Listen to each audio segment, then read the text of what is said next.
Hello po!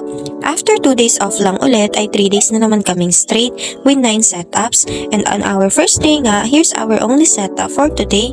And this is located at Jose Feliciano College Foundation at Tukit Tau, our most awaiting setup this month and first ever big event this year. First of all pa lang, nagpapasalamat na po ako sa tiwala. Maaga nga kami dito and hapon pa ang event. Only setup lang naman ito today na today din ang mismong event. Then may isa pa mamayang gabi pero para bukas pa naman yun. Maaga nga kami dahil matrabaho ang setup. Inuna na nga naming ayusin ang entrance habang binubuo yung LED screen nila sa stage. 8x8 feet hallway style entrance nga ito with lights and cloth. Customized nga ito and syempre gawa ng papa ko. 4 nga lang kami nung una, nila ate at kapatid ko. After maitayo ng entrance, nilagay naman namin yung lights. Nahirapan pa ako maghanap ng lights na to and 2 days na lang na-stress pa ako sa pag-order. Kasi yung unang ino-order ko, di pala yun yung size at masyadong maiksi. Buti na lang at matyaga si supplier at pinanghanap niya ako. Super thank you po ma'am. Ito nga ang pinakamatrabaho, ang entrance. Kaya habang nagbubuo na ng LED, sumabay na din kaming eto na muna ang unahin.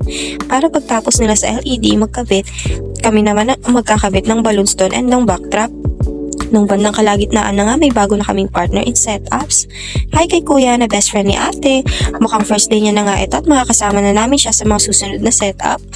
Malapit kasi ang bahay niya dito kaya pinapunta siya ni ate para pumasyal lang sana. Kaya lang ay tumulong na din siya. Masipag din naman si kuya at di mahirap pakisamahan. Papanay 2.0 din. Sakto din namang need pa namin ng isa para may tagabuhat na din. Tas ako mag-video na lang. O, diba? Char! Then after ng entrance ay backdrop na nga kami. 6 panels nga ito with LED screen sa gitna and target space namin ay 30 feet na lapad ng backdrop in total. Kasama na yung mga balloons. Sobrang lapad kasi at lawak ng stage nila, sobra. Parang ang naliit yung mga backdrop na dala namin. Pati LED screen kahit malaki na siya. Starry Night theme pala ito and acquaintance party. Pinahandmade paint ko nga yung mga backdrop na galaxy style sa kapatid kong talented syempre.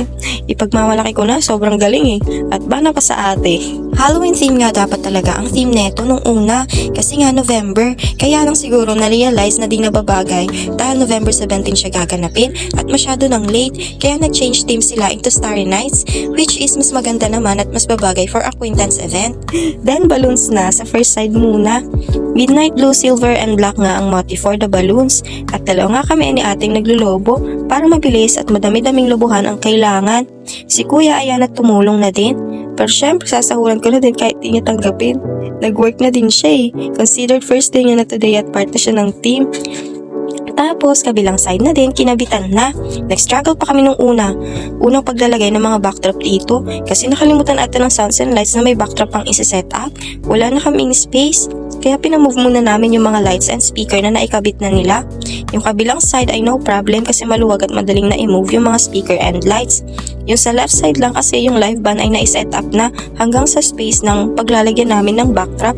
Nagbilang din naman kami na after nila magtayo ng LED ay saka kami magba-backdrop para at least diba kasi matagal nga magbuo noon. Nakalimutan din namin bumalik at tanungin dito kasi nabisi kami sa pagtayo ng entrance tapos asa dulo pa kami. Ang lawak kasi ng buong court nila with their stage, grabe. Kahit 1,000 packs pa ng students ay kakasya dito. Tapos habang kinakabit na din ni Papa na yung kabilang side ay nagkabit na din naman ng mga extenders at BB balloons yung kapatid ko sa naunang side na nalagyan na ng balloons. And ayan yung kabuuan niya. And lastly, yung lights sa gitna na request nila and stars daw. Parang di naman nga halata kasi ang laki ng stage at kasino lang yung lights na nilagay namin.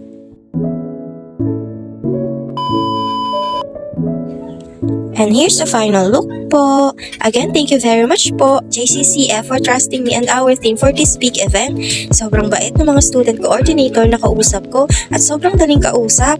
And thank you so much sa aking team na napakagaling and sa bagong staff ng aming team. Hello kuya! And ayun lang po. Hanggang dito na lang. Thank you po and bye-bye!